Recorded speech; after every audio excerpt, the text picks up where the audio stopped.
Buenas tardes. Vamos a empezar con el cursado de Economía 1 de la Facultad de Ciencias Económicas de la Universidad Nacional de la Patagonia, de la Delegación Comodoro Rivadavia. Y acá nos encontramos, acá el contador Gustavo Simoes, que es el responsable de cátedra, y yo que lo estoy acompañando en este caso, Silvia Bucci, una de las jefas de trabajos prácticos. Así que vamos a empezar con la unidad número 1, que acá tienen indicado. Van a encontrarse con una nota de cátedra, que también es la del mismo número, que tiene los contenidos que vamos a desarrollar en esta presentación. Dale, Gustavo. Bueno, hola a todos. Como dijo Silvia, esta es la primera unidad. Mi nombre es Gustavo Simoes. Y bueno, empecemos nada más. Esta va a ser la modalidad que vamos a compartir durante todo el cuatrimestre. Y van a ver que cada unidad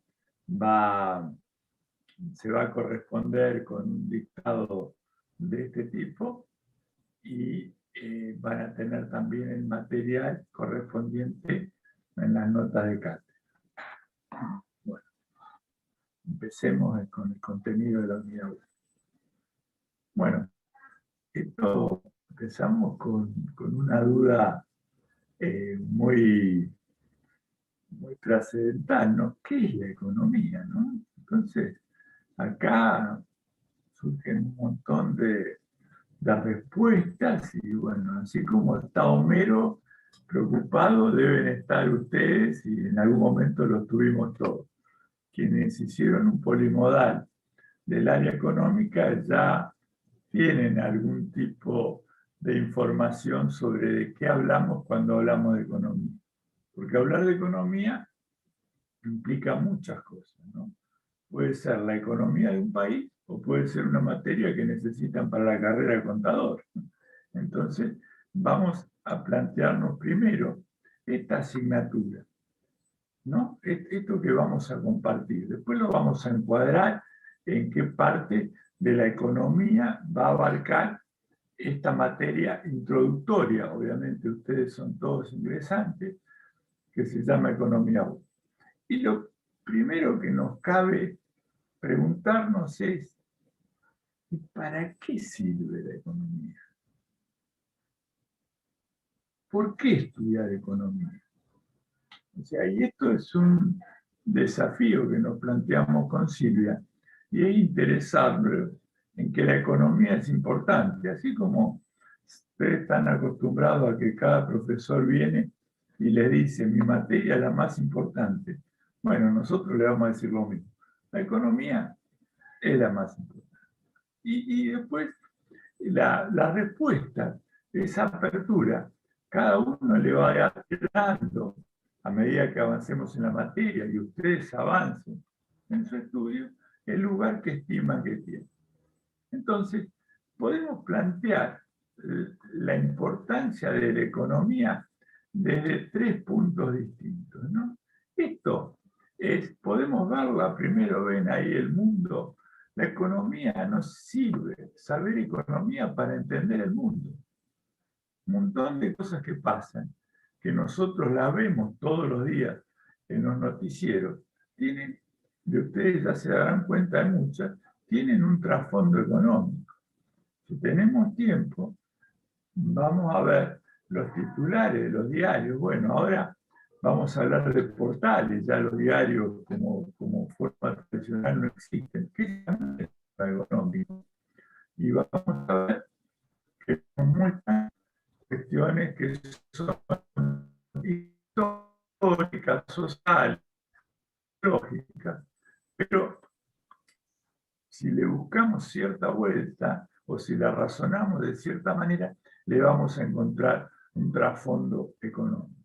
Entonces, eso nos sirve, la economía, desde un abordaje global para entender el mundo. Después, acá que vemos en la segunda foto, un montón de gente amontonada. O sea, ¿y esto qué queremos representar? Queremos representar la sociedad, que vamos a volver sobre el tema. También nos sirve la economía como ciencia para entender la sociedad, para entender un montón de cosas que nos pasan como individuos compartiendo un espacio, compartiendo un ambiente con otros. Después vamos a volver sobre este tema, ¿no? O sea, nosotros no somos individuos solamente, somos básicamente seres sociales. Y después nos sirve para entender el conjunto, el mundo, la sociedad, la porción más pequeña donde vivimos. Y nos sirven también entender conceptos económicos para ver, para entender las decisiones que tomamos todos los días. Cada decisión que tomamos hay un trasfondo económico. Ustedes van a estar escuchando esta charla porque tomaron la decisión de estudiar. Y cuando tomaron la decisión de estudiar, descartaron ese tiempo para otras cosas. ¿Por qué lo hicieron? Porque esperan mejorar su condición de vida si tienen un estudio mejor.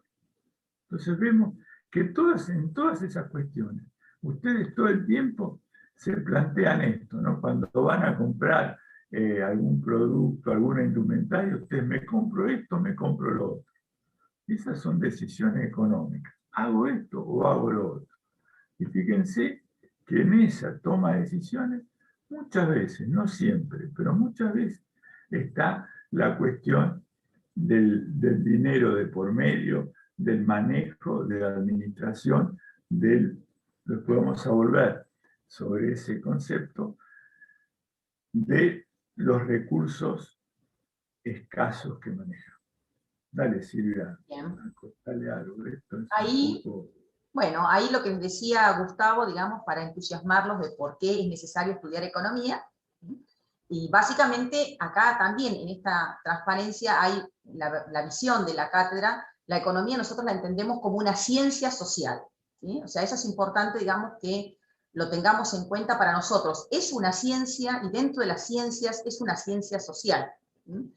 Y ahí vamos a ver por qué decimos primero que es una ciencia. Nosotros siempre decimos que quizás pasa delante de nosotros, ahora no en este momento, alguien físico, por ejemplo, un licenciado en física, y dice, ¿cómo que ustedes son una ciencia? O sea, no vengan a decir, lo de ustedes es un arte, digamos, ¿no? De cómo, qué hacer con el poco dinero que tenemos. No, nosotros vamos a defender fuertemente de que la economía es una ciencia, y dentro de la ciencia, ahí va a estar la defensa de por qué no, cómo nos podemos comparar con el físico, es una ciencia social, que eso tiene también su particularidad que no debemos perder de vista.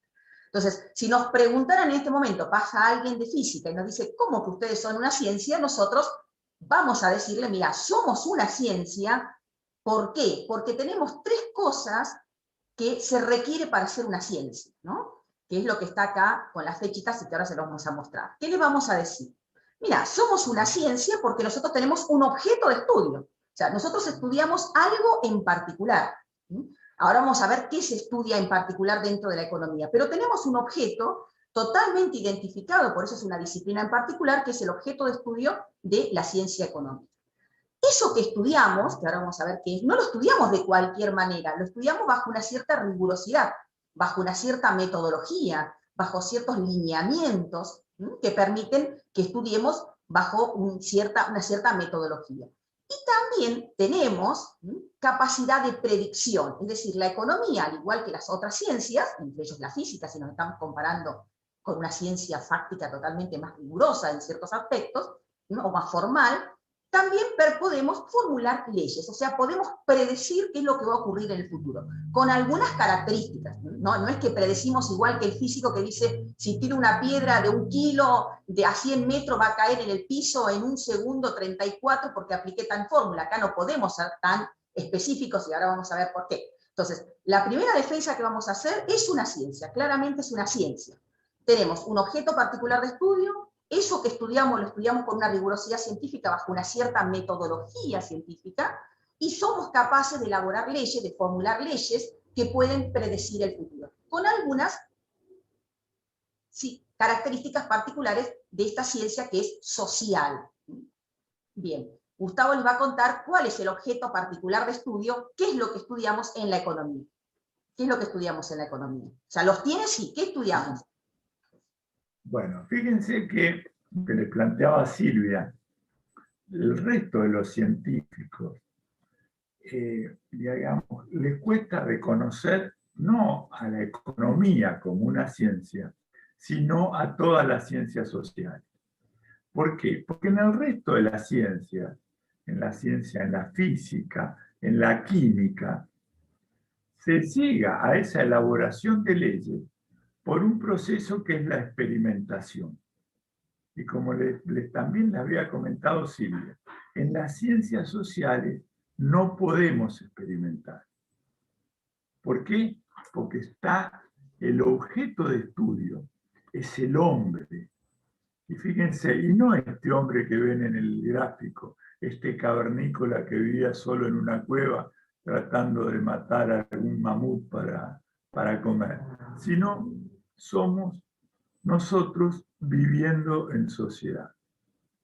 Entonces, nosotros no podemos hacer experimentos como los hace las otras ciencias. En química, si yo quiero saber el poder narcótico de determinado preparado, se lo inyecto a una rata, a un cobayo, y veo con qué dosis se duerme, con qué dosis queda atontado y con qué dosis se muere. Pero nosotros, con el hombre como ser social, no podemos aumentarle 3 veces el valor del pan a ver cuánto deja de comprar pan, porque probablemente, sobre todo, determinados segmentos de la sociedad más desprotegido va a tener un problema serio de subsistencia. Entonces, en las ciencias sociales no se puede experimentar. No se puede experimentar o hacer lo que se llama experimentos controlados. Por eso, la ciencia, el rango de ciencia, lo tenemos por determinada rigurosidad que le damos a los otros atributos. ¿Cuál es el objeto de estudio? Es el hombre como ser social. Y el hombre como ser social, pero tratando de resolver, y acá va a aparecer un contrasentido, no un contrasentido, sino una obviedad, tratando de resolver el problema económico. Y ustedes van a decir, como decíamos antes, caramelo por la noticia. Es decir, la economía es la ciencia que tiene como objeto de estudio el problema económico. No avanzamos mucho, no nos sirve para seguir explicando. Entonces tenemos que seguir profundizando. Acuérdense, estos son como ventanitas de Windows que vamos abriendo una y nos vamos metiendo adentro. ¿Y cuál es el problema económico? Hay un problema económico. Tenemos un problema económico. Y fíjense, cuando hablamos de problema económico, normalmente relacionamos el problema económico de la Argentina. Vieron que se relaciona economía con la economía de un país. Sí, la verdad que la Argentina está en un problema económico. Pero el problema económico lo tenemos absolutamente todos los individuos. ¿Por qué tenemos un problema económico? Porque tenemos necesidades. Y esas necesidades nosotros las tenemos que satisfacer. ¿Y qué pasa? Las necesidades, vamos teniendo un montón de necesidades, pero tenemos pocos recursos para enfrentar. Entonces, ahí vamos a tener siempre un problema. Ahí también va a aparecer, vamos a estar todo el tiempo, las necesidades le ganan siempre a los recursos. Entonces, siempre tenemos implícitamente en nuestra condición de individuo, nos dicen que nos movemos en un contexto de escasez. Hay algunos que definen la economía como la ciencia de la escasez también. ¿Por qué?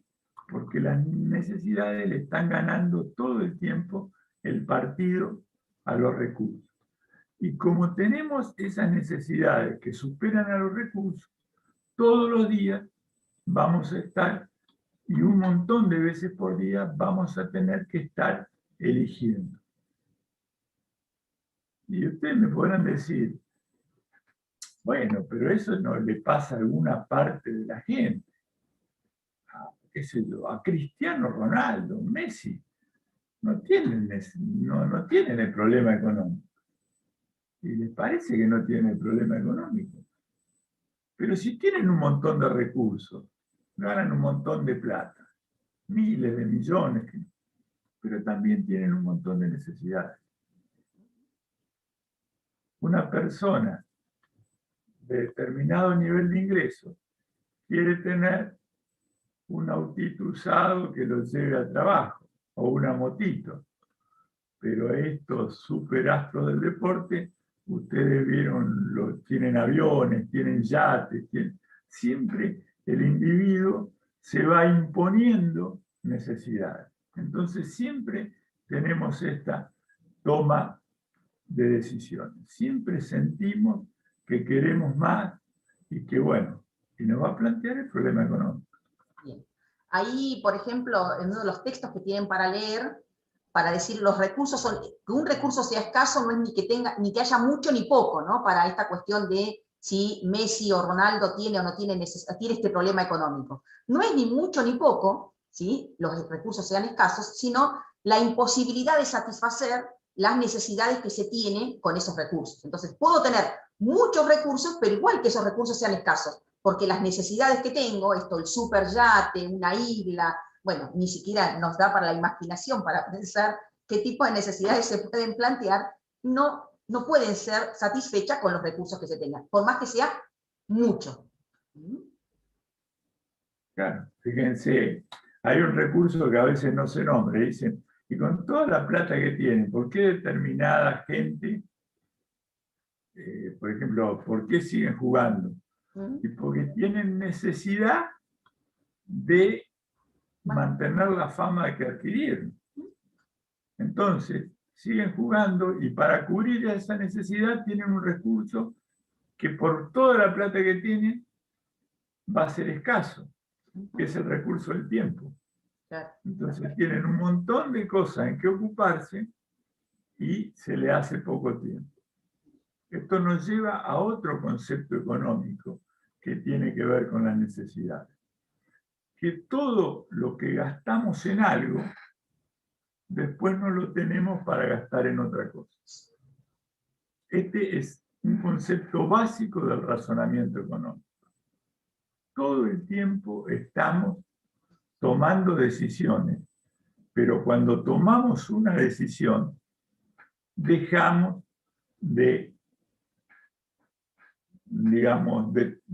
perdemos un montón de otras alternativas. Cristiano Ronaldo, si se va 5 horas a entrenar, que se va a entrenar porque juega como juega, porque entrena, son 5 horas o 3 horas que no tiene para administrar sus hoteles o todas las empresas que tiene. ¿Se dan cuenta? Entonces vemos, cada cosa, cada decisión que tomamos nos implica descartar un montón de otras decisiones. Y siempre hay costos económicos. Dale, sí. Bien. Las necesidades, como ven ahí en los grafiquitos que hemos hecho, siempre el círculo que abarca las necesidades lo hemos hecho más grande que el de los recursos, mostrando justamente esta disparidad o este versus que les comentaba recién Gustavo.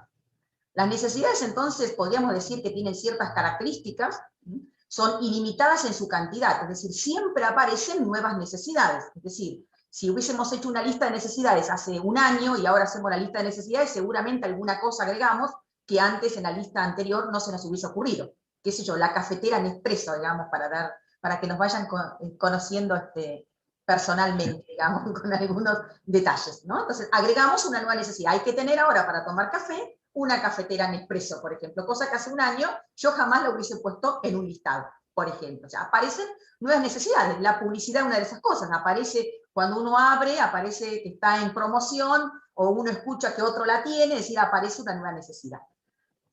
Podríamos decir, gracias. Sí, dale. No, nosotros cuanto más atrás vamos en el tiempo, vemos cómo van mutando, van cambiando las necesidades y cómo van creciendo. Porque nosotros ya somos personas mayores, pero si pensamos en nuestros abuelos, decimos, ¿con qué poco se conformaba esta gente? Y acá les voy a mostrar algo. ¿Esto ven qué es? Esto es un celular. Si pensamos, nuestros abuelos y nuestros padres, o tal vez nuestros padres, ustedes no tenían celular. ¿Y cómo vivía esa gente sin celular? Estamos viendo, esto es una necesidad que nos impuso la sociedad, nosotros como seres sociales, de hace relativamente poco tiempo.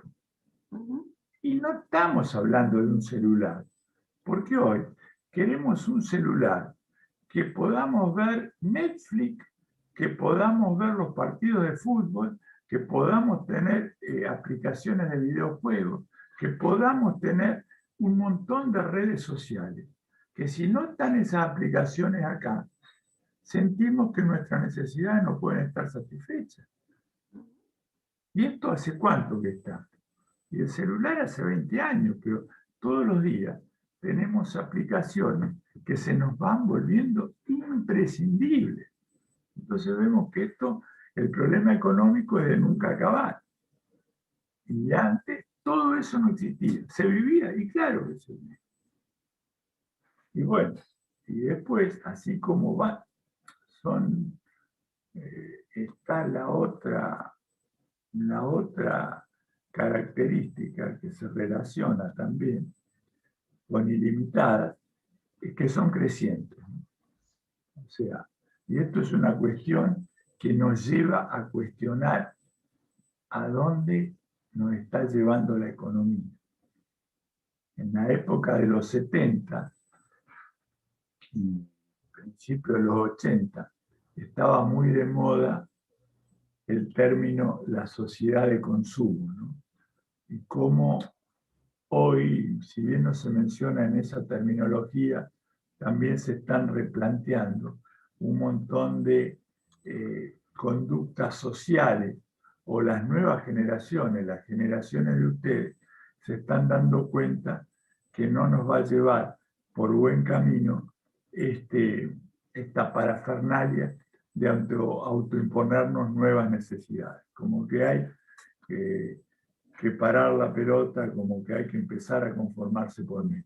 Porque si no, como seres sociales, realmente vamos a forzarnos nosotros mismos, vamos a forzar nuestra sociedad, y después vamos a hablar del tema ese, y también vamos a forzar nuestro medio ambiente para satisfacer esto. Entonces, esto es un problema que es grande frente a los recursos y es creciente, pero hay que replantear.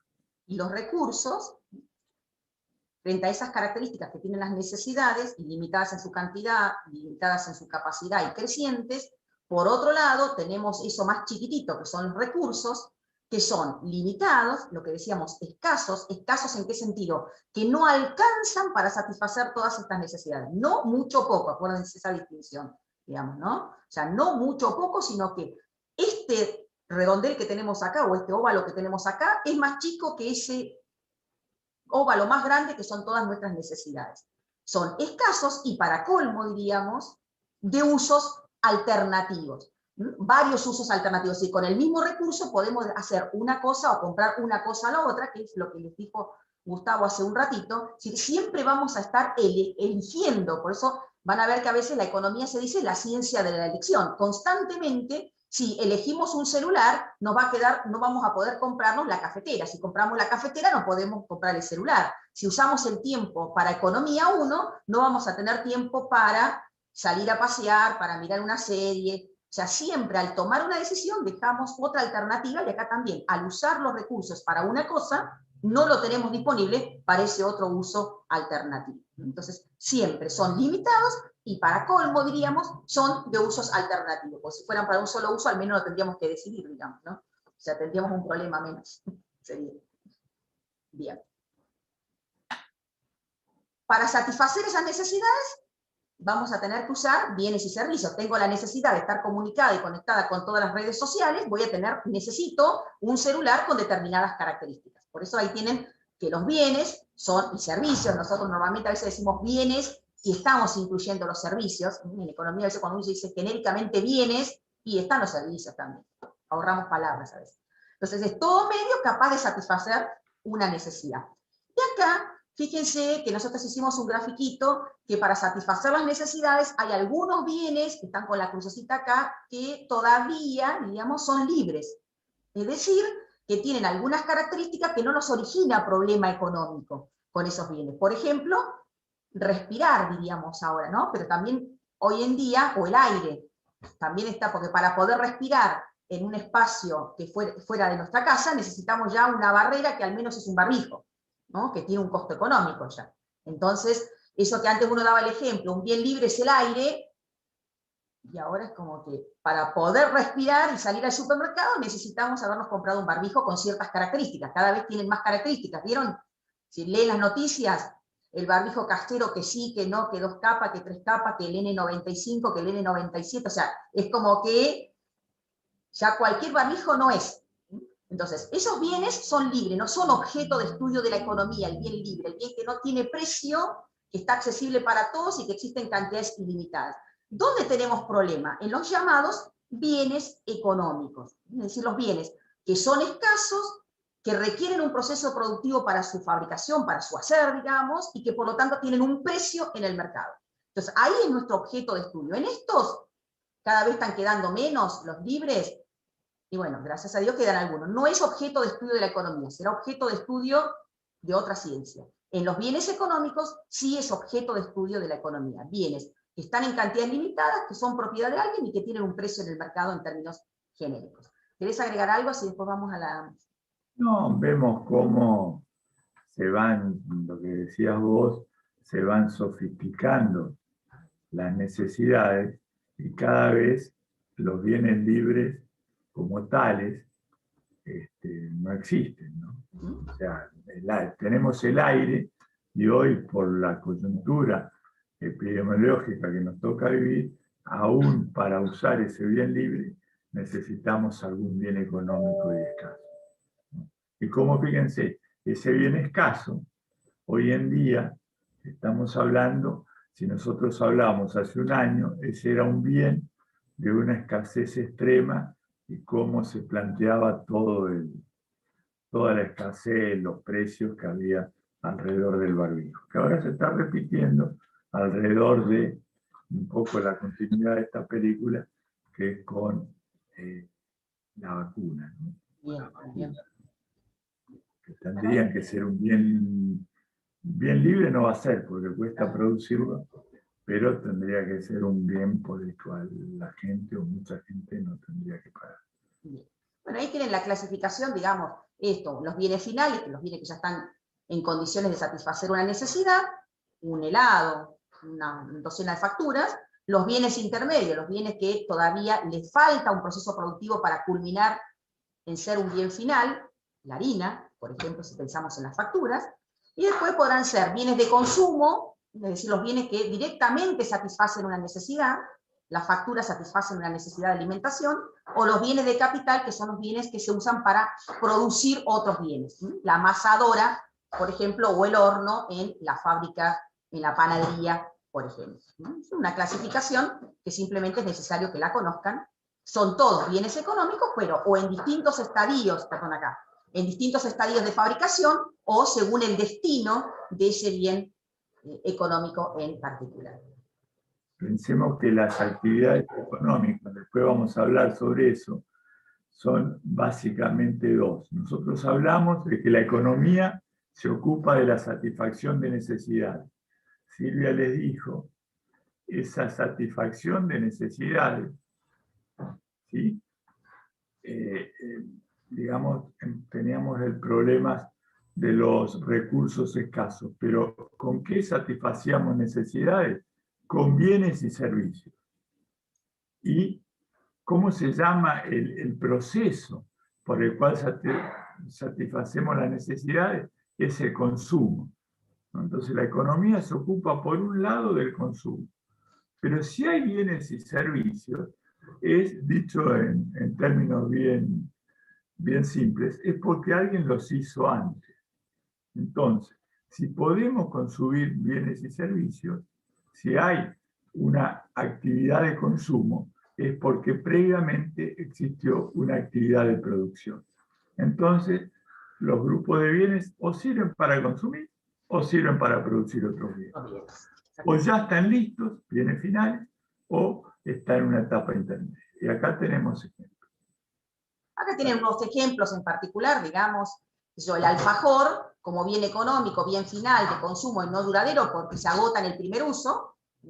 Un celular que sería ya de consumo pero duradero, si lo usamos, sirve para satisfacer una necesidad pero no se agota en el primer uso, esperemos, siempre lo que uno desea cuando compra un celular o un televisor, que satisfaga la necesidad más de una vez. Una máquina final de inversión, duradero, sirve para producir otros bienes, y las autopartes, bien económico, bien intermedio, porque para que satisfaga la necesidad, al menos de un auto armado, se necesita de su ensamblaje, digamos, no sé cómo se llama. Podríamos agregar uno ahí, decir, por ejemplo, la harina. La harina es un bien económico, sí, es un bien, así como la autoparte, es un bien intermedio que se va a convertir en un bien de capital. Y también vale lo de los bienes intermedios para bienes que después se transforman en bienes de consumo, ¿no? Por ejemplo, un kilo de harina no podemos hacer nada con la harina en el estado en que se encuentra. Bien.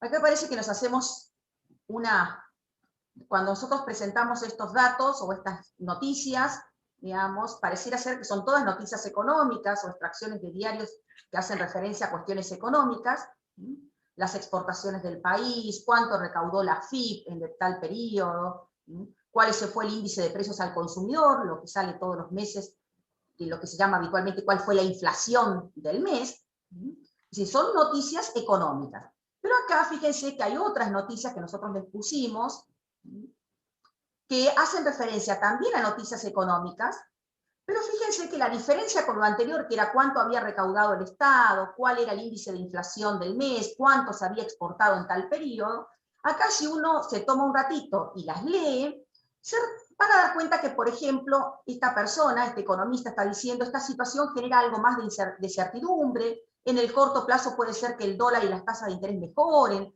que haya un proceso positivo, pero el arreglo de la deuda es una condición necesaria, pero no suficiente. Otro economista está hablando acá de la inflación, que va a seguir siendo un problema, es decir, puede recalentarse un poco, hubiese sido peor el escenario, se está dando, pareciera, como opiniones, digamos, ¿no? Si la miramos así, a diferencia de la filmina anterior, que hacía referencia como a datos, a descripciones de la realidad, ¿no? Lo que se recaudó, lo que se exportó, cuánto es la inflación. Acá también dice, parece que el acuerdo llega, lo sacaría del default, de alguna manera es el primer punto. De vuelta dice que es una condición necesaria, pero no suficiente. ¿Qué les queremos mostrar con esto? Que pareciera ser de que estas 6 noticias, las 3 anteriores y estas 3, hablan de cuestiones económicas, ¿no? Pero pareciera ser de 2 enfoques distintos o con 2 perspectivas distintas, por decirlo de alguna manera. Y esto es lo que está acá, que Gustavo les va a explicar ahora. Eso que pasa la pelota. Bueno, vemos que Dale. La economía, como le mostró ahí a través de ejemplo Silvia, la economía, ya nos estamos metiendo, acuérdense, con la economía como ciencia social, ¿no? Ya acá tenemos que ver todo esto que tiene que ver con los métodos de estudio, la identidad de estudio. Entonces, la economía la podemos abordar desde un enfoque positivo, que fueron los 3 primeros ejemplos, que es una descripción de cómo está la situación económica o de determinados hechos económicos. ¿Sí? Es como decir, la inflación de este mes fue 4,2%, el nivel de consumo de carne varió de tanto a tanto, varió de carne vacuna a carne porcina, etc. Es una explicación de la realidad. Y esto puede ser porque la carne vacuna se hizo proporcionalmente más cara que la de cerdo. Es una descripción, digamos, científica de la realidad, objetiva. Yo les cuento lo que pasa, mírenlo. Pero, ¿para qué nos sirve entender lo que describimos científicamente o de una manera positiva? Porque acá no estamos opinando, acá estamos describiendo la realidad. Entonces, ¿para qué nos sirve eso? Nos sirve para, primero, entender la realidad. Entender la realidad presente, obviamente comparándola con el pasado, y predecir. Pero luego, como sabemos que la realidad no va a ser perfecta, va a ser imperfecta o va a ser perfectible, tenemos que pensar qué se puede hacer para mejorar esa realidad. Y ahí pasamos al enfoque normativo de la economía, que es pasar de la economía, de lo que es, describir lo que pasó. Fíjense, vamos a hacer una analogía con el COVID. El paciente tiene 38 grados y medio de fiebre, está tosiendo y se encuentra con mucho cansancio. ¿Dije algo? Describí un cuadro clínico, ¿no? Pero, ¿qué sabemos? Que si no actuamos, ese paciente se puede complicar. Tengo que ver qué va a pasar. Y ahí pasamos lo que debería ser. Entonces, lo que debería ser, según el diagnóstico de lo que vi, digo, bueno, va a tener que tener reposo, va a tener que tener aislamiento. Probablemente va a tener que tener algún tipo de medicación. Y si la cosa se sigue complicando, va a tener que tener respiración asistida. Fíjense esto que lo vivimos todos los días, pasa lo mismo en la economía. Acá ya no estoy en el paciente que lo vi con 38 grados de lo que es, sino lo que debería ser. Se tiene que curar. Entonces, dicho desde el punto de vista de la economía tendría que pasar esto. Entonces, tengo que aplicar medidas para que eso pase. O sea, una es el enfoque positivo, lo que es, y en el otro ya estoy opinando. Ya estoy generando juicios de valor, ¿no? Y paso a lo que yo estimo, o el gobierno estima, o de lo que debería ser. Ya entramos en el campo, por eso se llama normativo, de la norma, de qué medidas tomo frente a lo que vi, ¿no? Entonces acá vemos que nos aparecen distintas clasificaciones dentro del enfoque normativo o distintos espacios dentro del enfoque positivo y dentro del enfoque normativo. ¿Cuáles son, Silvia? Bueno, ahí dentro del enfoque positivo, me parece que no lo pusimos en una transparencia, eso es lo que estaba mirando recién. Dentro del enfoque positivo van a tener la economía descriptiva y la teoría económica, ¿no? La economía descriptiva, como la palabra lo dice, describe la situación de un sistema económico. ¿Cómo está? ¿Cómo está la inflación? ¿Cómo están las exportaciones? ¿Cómo está la recaudación tributaria? Es decir, ¿cómo está ese sistema económico? Describe. La teoría económica explica la realidad, es decir, encuentra una razón de ser, qué variables se relacionaron, cómo para que la inflación sea del 4% mensual. O sea, ¿cuál sería la teoría que explica esa realidad que es un proceso inflacionario? Y dentro... No, sí. ¿Eh? ¿No está en una más adelante? No sé, eso es lo que estaba, pero no quería pasar muy apurada, por eso... Yo creía que estaba, por eso, pero no. No está. No está. Bueno, entonces, igual lo tienen en la nota de cátedra, lo tienen, así que no se preocupen porque todo está, hay que buscarlo nada más. Entonces tienen dentro del enfoque positivo la economía descriptiva y la teoría económica. Uno describe la realidad y la teoría económica explica el porqué de esa realidad, qué variables se están relacionando y cómo, de manera tal de hacer esa realidad en particular. Y luego está lo normativo, que es el deber ser, ¿se acuerdan que recién les decía Gustavo? Es decir, ahí vamos a tener a la política económica. ¿Qué caminos vamos a seguir para cambiar esa realidad económica en particular? ¿Qué políticas, qué instrumentos vamos a usar para cambiar esa realidad económica? Pero ahí ya es normativo. ¿Por qué? Porque cada economista, cada equipo económico, por ejemplo, puede tener distintos objetivos y aún compartiendo los mismos objetivos, plantear distintos instrumentos para llegar a ese mismo objetivo. Entonces, no sé, economía descriptiva, ingresan 90 alumnos o 100 alumnos, eso es descripción. 1, 2, 3, 4 son 90 alumnos. La teoría nos va a decir qué relación hay, por ejemplo, nosotros diríamos, aprueban de acuerdo a una observación que hemos hecho a lo largo de 25 años, más o menos el primer parcial, vamos a darles una aliciente, 70%, por decir un número real.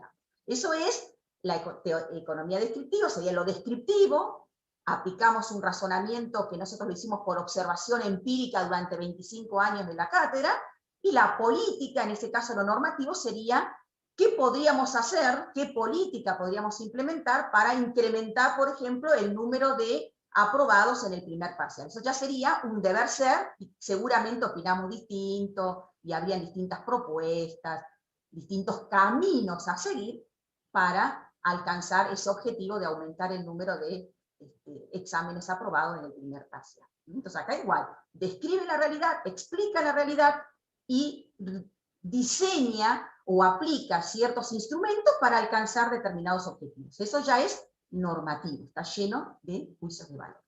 Y acá sí habíamos puesto algo que nos interesa a nosotros porque es la materia. Dentro de la teoría económica hay dos grandes bloques, dos grandes ramas, la microeconomía y la macroeconomía. Ustedes este año, en este cuatrimestre, van a estar centrados en la teoría económica dentro de su rama microeconomía.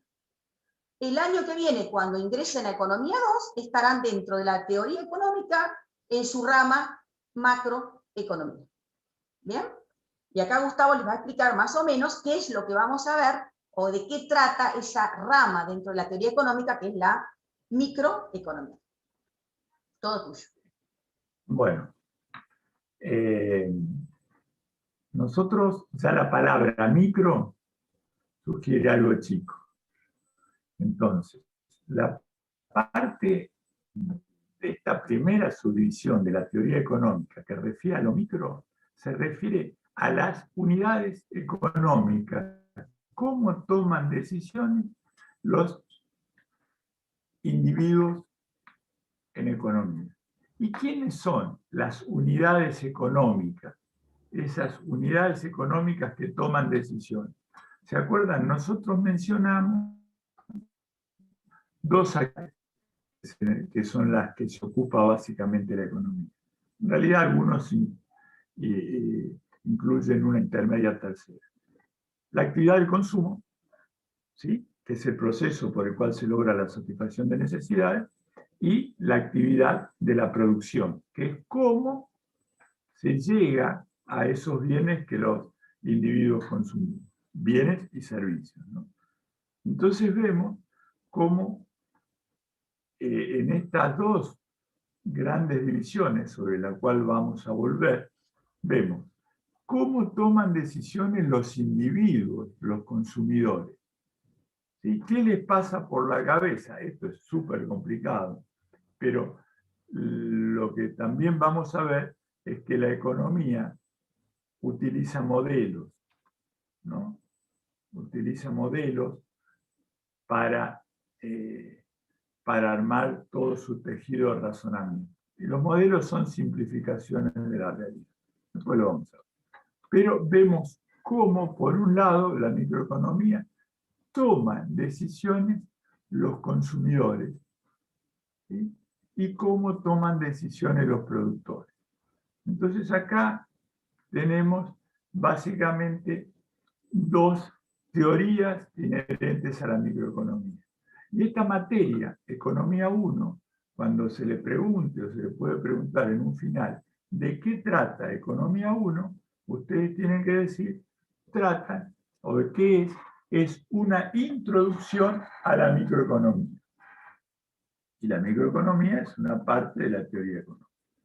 Entonces vamos a tener, para ubicar lo que van a ver a lo largo de todo el cuatrimestre, la unidad de 2 y 3, 1, 2 y 3, son de parte general. La primera que estamos hablando ahora, ustedes se dieron cuenta, no hablamos solamente de micro.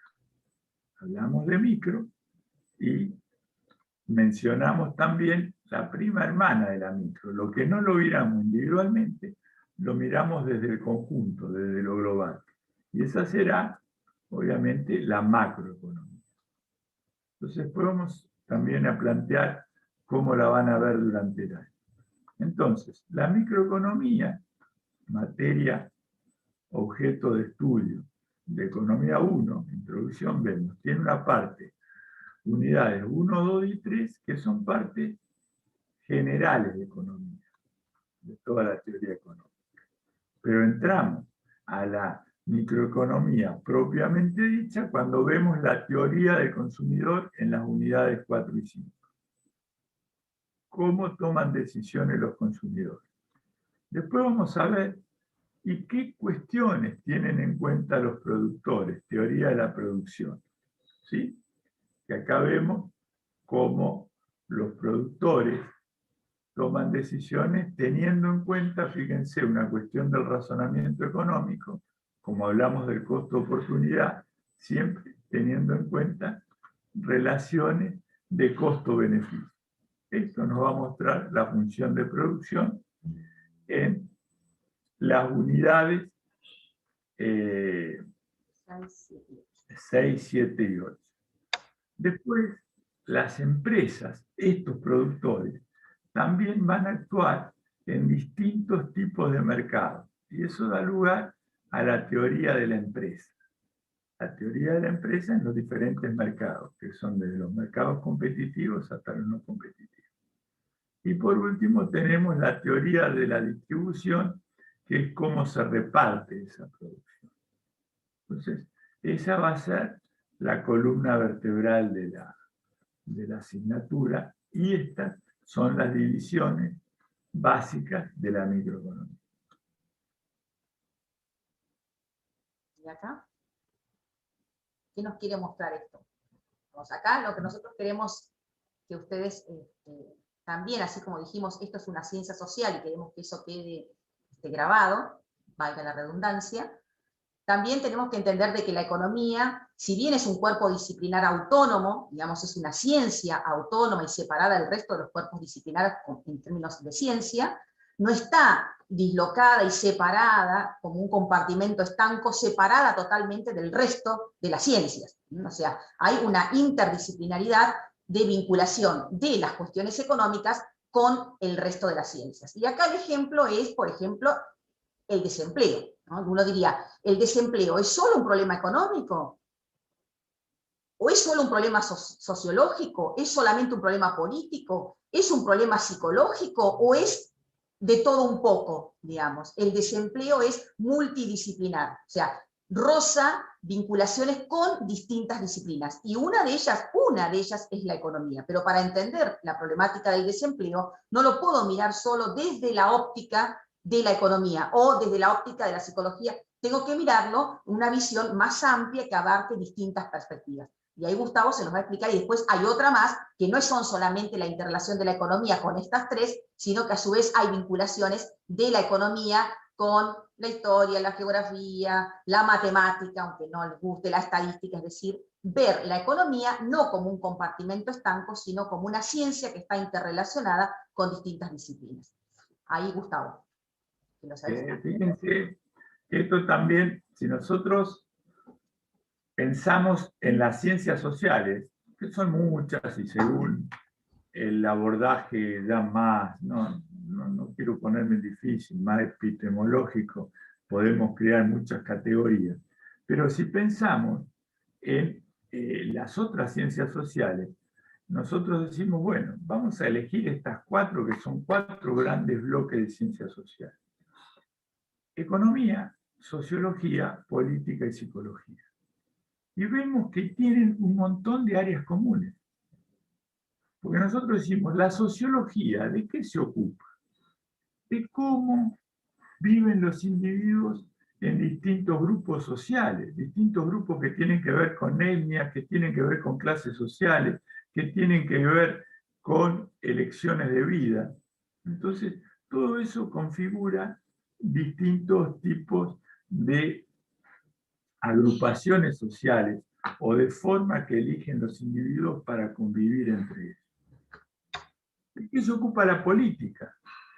La política se ocupa de cómo los individuos eligen ser gobernados, bajo qué régimen. Nosotros, obviamente, estamos acostumbrados a los regímenes afortunadamente democráticos. Elegimos nuestros representantes para que traten de tomar medidas, tomar políticas, ¿se acuerdan eso? Esos juicios de valor, cuestiones normativas para mejorarnos la vida.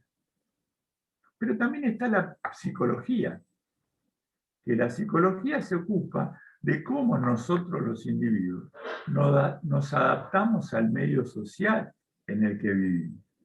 También existe una rama que es la psicología social, pero vemos los problemas que tenemos para integrarnos como seres sociales con los otros.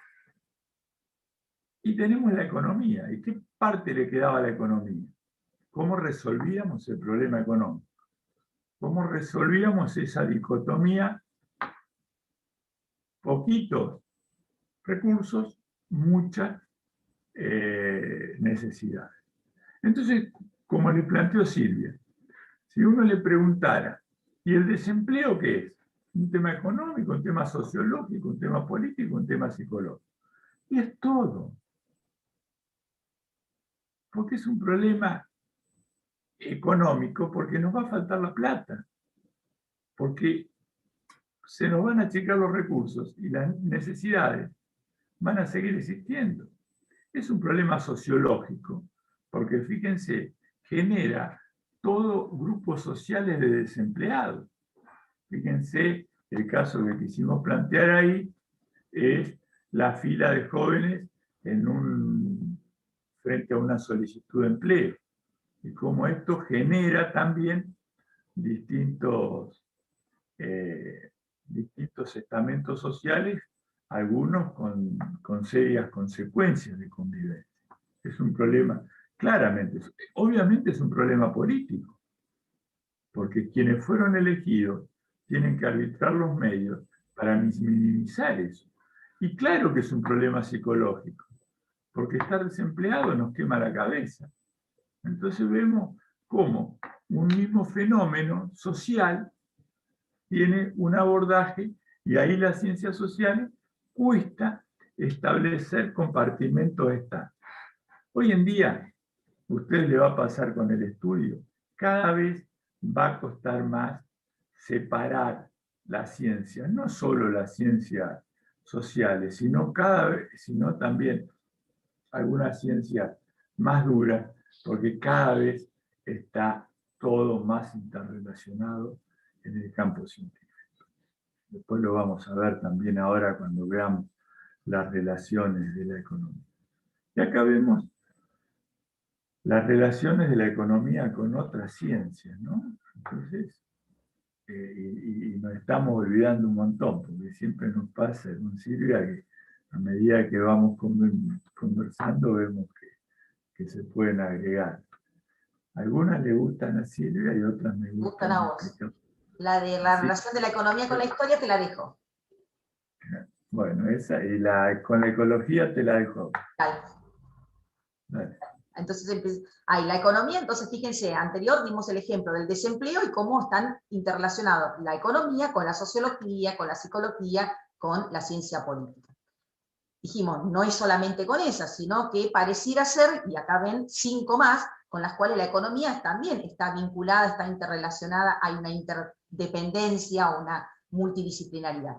Una con la ecología. Bueno, hoy más que nunca, digamos, vemos cómo ese funcionamiento de ese sistema económico hace uso de los recursos y genera contaminación. Es decir, todo proceso productivo y todo proceso de consumo, que Gustavo les dijo, producción, distribución y el consumo, toda esa trilogía que genera la actividad económica, genera un impacto en el medio ambiente. De hecho, van a ver, y hay una unidad acá, donde vamos a ver esa vinculación de economía y ecología, particularmente con una rama que tiene la economía, que es la economía ambiental, o sea que ya la misma economía, reconociendo esa interdisciplinaridad, incluye una subdisciplina que se llama economía ambiental, o sea que la relación es muy fuerte. Veamos en la provincia el tema del desarrollo minero, es decir, cómo una actividad económica, que es el desarrollo de la industria minera o de la megaminería, tiene un impacto, fíjense, ahí también lo social, lo político, lo sociológico, lo antropológico con las comunidades originarias, lo ecológico con el impacto ambiental.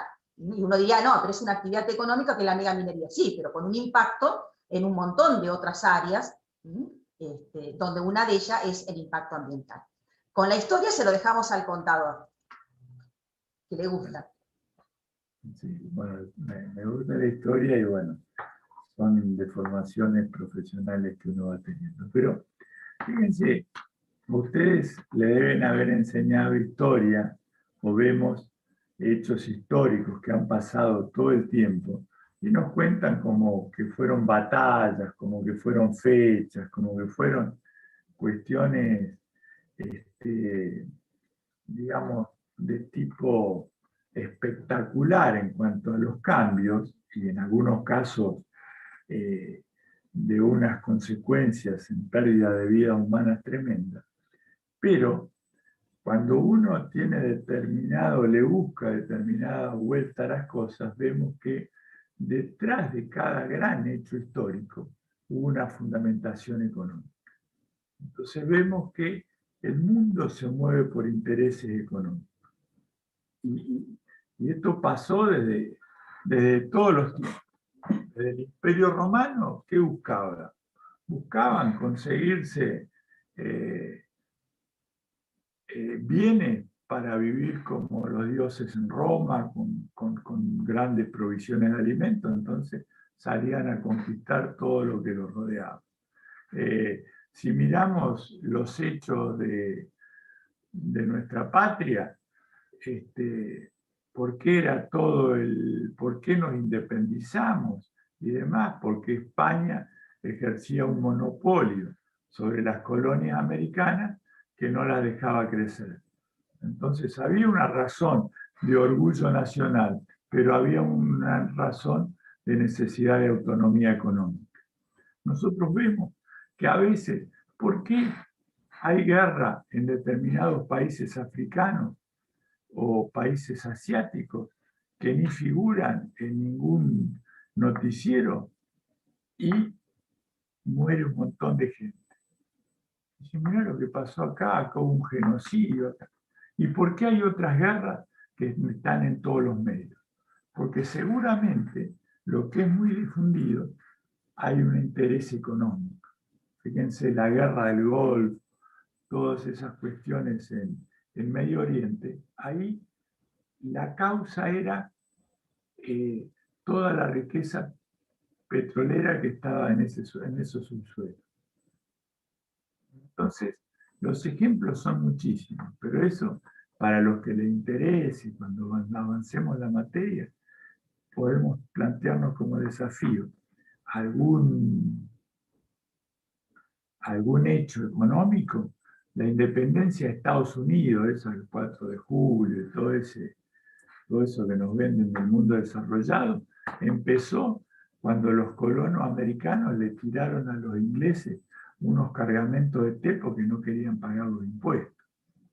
Entonces vemos cómo Rosas fue el principal dueño de la Argentina porque dominaba los saladeros, que era el que vendía la provisión de carne al resto de los países. Cuando ya no interesó esa carne, porque no había más esclavos, el mundo empezó a demandar otras cosas.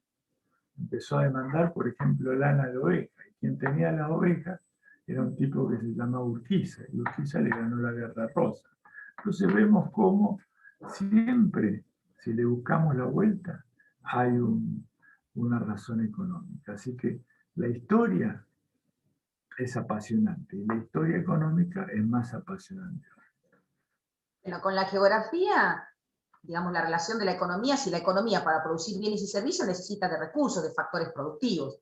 ¿Quién le dice dónde se ubica, qué características tiene los ríos, las tierras, el clima, las condiciones demográficas de un país? Esa es la ciencia que es la geografía, digamos, o sea, la vinculación de la economía con la geografía también, ¿no? O sea, este problema económico que tenemos ahora de vuelta a la megaminería, hay una dotación de recursos en determinado lugar en particular, digamos, ¿no? Que tiene ciertas características geográficas en particular. Entonces, con la geografía es fuertemente la vinculación. Bueno, con el derecho también, o sea, esa actividad económica se realiza bajo determinados presupuestos y ciertas leyes que regulan ese funcionamiento del sistema económico, ¿no? Cuando vean derecho civil, me parece en el cuatrimestre que viene, van a ver contratos de compra-venta, contratos en particular, que son todos los lineamientos jurídicos bajo el cual se desarrolla toda esa actividad económica que es la producción, la distribución y el consumo, ¿no? Y con la matemática, Gustavo, para darle la mala noticia a vos. Bueno, lo habíamos mencionado, ya en la próxima unidad nos vamos a meter de lleno. ¿Se acuerdan? Dijimos que las ciencias sociales no podíamos hacer experimentos, no podíamos inyectarle el narcótico a la rata, no podíamos romper un metal con una prensa a ver cuánto resiste. Entonces teníamos que usar modelos. Y para la construcción de modelos se usan fórmulas y representaciones gráficas. Entonces ahí la economía le pide ayuda a las matemáticas. Es decir, hubo una deformación. Le pidió tanta ayuda la economía a las matemáticas que pareció que era una ciencia más matemática que social. Y eso es una gran tensión, ¿no? Inclusive en muchas universidades se opta por dar la economía con un montón de herramientas muy sofisticadas matemáticas, porque son las que permiten la construcción de esos modelos. Pero se pierde la esencia de la economía como ciencia social. Es decir, por eso la economía y la matemática, según cómo se enfoquen, tienen una gran ligazón, pero una ligazón instrumental, una ligazón de apoyo, no de esencia, ¿no? Claro, una ciencia auxiliar para nosotros. Primero es ciencia social, que usa la matemática como un auxilio, como una ayuda, ¿sí? Pero no es la matemática el centro, al menos en Economía 1. El centro de la materia no es la matemática, sino lo social, sería más, por decirlo. Exacto. Ese es el enfoque que se pretende. Y acá viene algo para el contador y para los chicos. ¿Cómo ven la Ferrari? Y ahí Gustavo le va a explicar por qué eso, veamos, una Ferrari, la vemos con distintos ojos, con distintos anteojos, con distintos prismas, desde distintas disciplinas, ¿no? Si sale de la universidad un ingeniero o un alumno que está estudiando alguna de las carreras de ingeniería, ¿qué se preguntaría de la Ferrari? Gustavo. Fíjense, aparece la Ferrari estacionada en el patio de la universidad, por eso está ahí. Si ustedes van entrando, bueno, esperemos que volvamos a la presencialidad o cuando van a inscribirse y ven esa Ferrari ahí. ¿Qué piensan? Los de ingeniería, ¿qué dirían? ¿Saben los chicos de ingeniería? ¿Qué preguntarían? ¿O qué mirarían de la Ferrari? Digamos, si ustedes nos pudieran contestar, ¿qué dirían? Digamos, ¿qué le mirarían? Y yo diría, no sé, a mí se me ocurre decir qué motor tiene, qué caballos de fuerza, que no tengo ni idea qué son, pero bueno, sería una pregunta típica de los ingenieros, digamos, ¿no? Claro. ¿Qué potencia tiene el motor, por ejemplo, ¿no? ¿Qué tipo de aleación tiene en determinadas construcciones? ¿Qué reacción de aceleración da por segundo? ¿En cuánto tarda en llegar a 200 kilómetros por hora?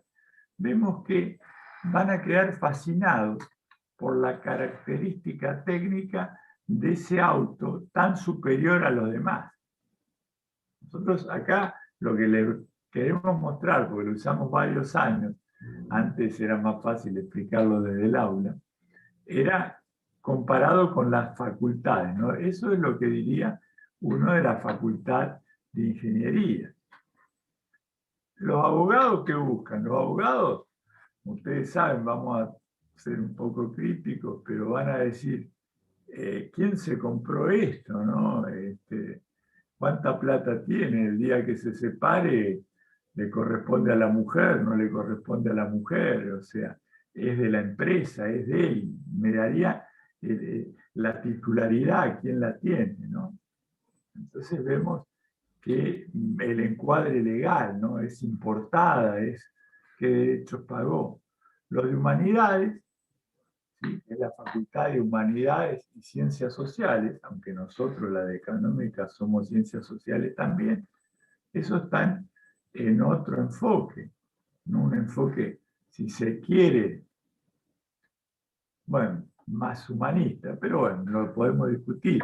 Pero un trabajador social dice, ¿de qué clase social es el que se compró esto? Uy, diría uno de una que estudia los problemas familiares. Esa coupé tiene 2 asientos. No pensó en dónde poner la sillita de los bebés, ¿no? U otro con un enfoque más sociológico, psicológico, dirá, ¿por qué es roja? Porque quiere llamar la atención. Entonces, otro con un enfoque más, también más psicológico, dirá, qué complejo tiene este tipo que necesita esa... Entonces vemos cómo, y los de ciencias naturales dirán, qué combustible usa, por ejemplo, ¿no? ¿Qué aleación tiene la carrocería? ¿De qué es? ¿Por qué es tan liviana? Entonces vemos cómo cada facultad va a ser un análisis muy parcializado o focado según su interés particular y profesional en el mismo objeto de estudio, que es la Ferrari. Y lo que nos cabría preguntar es, porque acá introducimos con otro tema, es, ¿y los de económica qué onda con la Ferrari? ¿Y cómo lo ve uno de económica? Si ustedes que están recién empezando, ¿cómo ven la Ferrari? Entonces, ¿cómo lo ve uno de económicas? En general, ¿cuáles son los razonamientos básicos? Fíjense que Silvia al principio le habló de que la economía como ciencia tenía un objeto de estudio, tenía método de estudio y tenía la posibilidad de formular leyes que permitan predecir el futuro. Pero también, dentro del rango de ciencia o de estas disciplinas, también está lo que se llama el razonamiento económico. ¿Cómo se ve la Ferrari desde el razonamiento económico? Y se ve desde el punto de vista del problema económico. Entonces, ¿qué nos vamos a preguntar? Nos vamos a preguntar qué necesidades tenía este tipo para comprarse una Ferrari. O tenía muchas necesidades. Entonces, ¿cuántos recursos tenía? ¿Cuánta plata tiene para comprar? Y después diría, no, yo en lugar de una Ferrari me compraría una casa. Porque esa Ferrari vale más cara que una casa. Y otro diría, no, el tipo la Ferrari después se va a volver viejo. Yo con la plata de la Ferrari doy una vuelta al mundo. Entonces, ahí de qué estamos hablando, del razonamiento económico, del costo-oportunidad. O sea, ¿qué necesidades tenía? ¿Qué recursos tenía? Y por comprar la Ferrari esa, ¿cuántas otras cosas dejó de lado? Costo-oportunidad.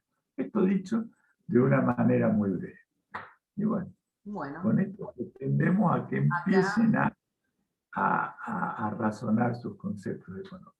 Bueno, hasta acá entonces dejamos la primera unidad, tiene los contenidos centrales de la unidad número 1, que la pueden reforzar con la nota de cátedra también número 1, y por supuesto con cualquiera de los libros que quieran leer que están ahí en el aula, también de contenidos de la unidad número 1, si les sobra el tiempo en este costo de oportunidad, digamos, que puedan tener. Hasta acá los dejamos entonces y después empezaremos con la unidad número 2.